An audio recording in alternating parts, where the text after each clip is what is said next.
What is the UCC.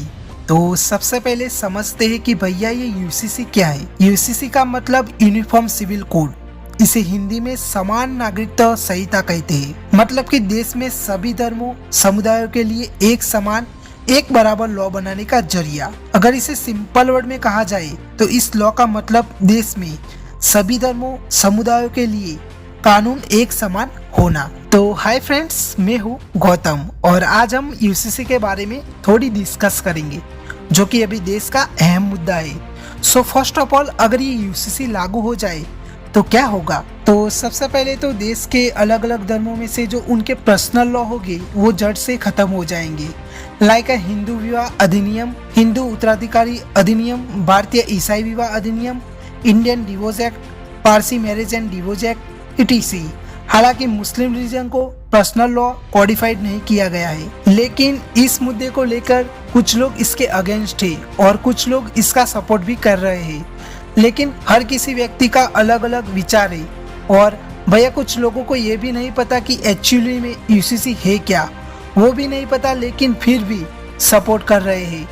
नहीं सारुण के यहाँ कुछ तो गड़बड़ है, जरूर कोई ना कोई गड़बड़। 2014 में जब बीजेपी आई तो उसने धारा 370 हटा दी जो बहुत ही चर्चा का विषय था। फिर राम मंदिर भी बना दिया था जो कि राम मंदिर के अगेंस्ट भी कुछ लोग थे, फिर भी राम मंदिर बना ही दिया। और अभी के टाइम पर बीजेपी यूसीसी लागू करने पर पूरा जोर डाल रही है। आई थिंक मुझे लगता है कि यूसीसी लागू हो जाएगा। अगर मान लो कि बीजेपी यूसीसी लागू कर देगा तो क्या बदलाव आएगा।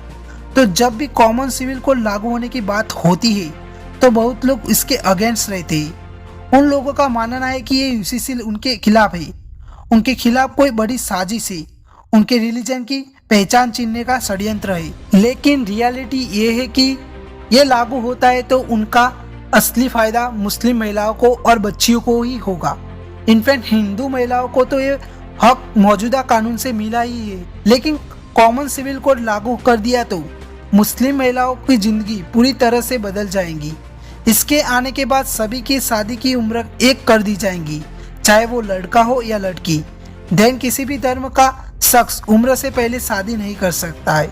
तो इसका ये फैक्ट है कि लड़कों के साथ लड़कियां कम से कम ग्रेजुएट तो हो ही जाएंगी। लॉ ऑफ डिवोर्स में भी सेमी कंडीशन होगी जो कि सभी धर्मों को लागू होगी। इनफैक्ट ट्रिपल तलाक भले ही खत्म कर दिया गया हो, लेकिन ये भी सच है कि मुस्लिम महिलाओं को तलाक दे दिया जाता है, उसके बाद वो महिलाएं कुछ नहीं कर पाती। लेकिन यूनिफॉर्म सिविल कोड को आने के बाद तलाक लेने का प्रोसेस सभी के लिए एक जैसा हो जाएगा और इस लॉ को मानना ही होगा। मुस्लिम महिलाओं को डिवोर्स के बाद अपने शौहर से गुजारा भत्ता पाने का हक मिल जाएगा। यूसीसी लागू होने के बाद मुस्लिम महिलाएं भी बच्चा अडॉप्ट कर पाएंगी, जबकि मुस्लिम पर्सनल लॉ में मुस्लिम महिलाओं को बच्चा अडॉप्ट करने का हक नहीं था। आम लोगों की तरह मुस्लिम मर्द भी एक से ज्यादा शादियां नहीं कर पाएंगी। इवन बेटी को भी बेटे की तरह बाप की प्रॉपर्टी में बराबर का हिस्सा मिल जाएगा इस नए कानून से। दोस्तों, आप ही बताओ, इस यूनिफॉर्म सिविल कोड को लागू हो जाने पर किसी धर्म मजहब क्या नुकसान है। ज्यादातर महिलाओं और बच्चियों को फायदा ही है और बेटर देन मुस्लिम महिलाओं के लिए बहुत ही अच्छा कानून रहने वाला है जो कि मुस्लिम पर्सनल लॉ से तो अच्छा ही है। तो क्या हमें ऐसे लॉ को अतिथि के रूप में एक्सपेक्ट करना चाहिए या नहीं? मैं तो बिल्कुल ही एग्री हूँ इस लॉ को लेकर। आपकी क्या राय है कमेंट बॉक्स में जरूर बताएं। लेकिन बहुत से ऐसे जूथ है जो इस कानून को लाने के लिए इसका विरोध कर रहे हैं, बट विरोध करने के लिए उनके पास कोई सटीक वजह नहीं है और ऐसा कोई सॉलिड आर्गुमेंट नहीं है। उनका कहना कुछ ऐसा है कि सदियों से चली आ रही परंपराओं और रीति रिवाजों को नहीं बदल सकते। वो इस रीति रिवाज में कोई बदलाव लाना नहीं चाहते। वो लोग इस बात को एक्सेप्ट नहीं करते कि आधुनिक समाज में वक्त के साथ बदलाव होना चाहिए या नहीं। उधर मुस्लिम कंट्रीज में भी आधुनिक समाज को लेके वक्त के साथ बदलाव लाते ही हैं। तो यहाँ बदलाव लाने में दिक्कत ही क्या है। लेकिन ऐसे लोगों की बोलती बंद तब हो जाती है जब उनसे पूछा जाता है कि कॉमन लॉ से इतनी ही परेशानी है तो अपने लिए क्रिमिनल लॉ भी रख लो, जहाँ मर्डर करने पर गला काट दिया जाता है, चोरी करने पर हाथ काट दिए जाते हैं और रेप करने पर लिंग काट दिया जाता है। बाकी अपराधों पर पत्थर मारे जाते हैं। अगर सच में पर्सनल लॉ की इतनी ही परवाह हो तो उन्हें ये भी कानून बनाना चाहिए, लेकिन ऐसे केसेस में कोई कुछ नहीं बोलता। लेकिन दूसरी तरफ उनकी औरतों की बात आती है, उनकी बराबरी की बात आती है, तो इस नए लॉ के एकदम अगेंस्ट हो जाते हैं। विरोधियों को यही सब देखने और सुनने के बाद मिर्ची लगती है। उन्हें अपने लिए तो सारी सुविधाएं चाहिए, लेकिन महिलाओं के लिए नहीं। बात करते हैं गोवा की, जहां पहले से ही समान नागरिकत्व संहिता लागू हुई। तो वो कब लागू हुआ और कैसे लागू हुआ हम जानते हैं। एक्चुअली गोवा पर पुर्तगालियों का कब्जा 450 साल तक रहा, जहां पुर्तगालियों की या पोर्टुगीज सिविल कोड को गोवा में लागू किया गया था और उसी समय से आज तक गोवा में यूसीसी लागू हुई।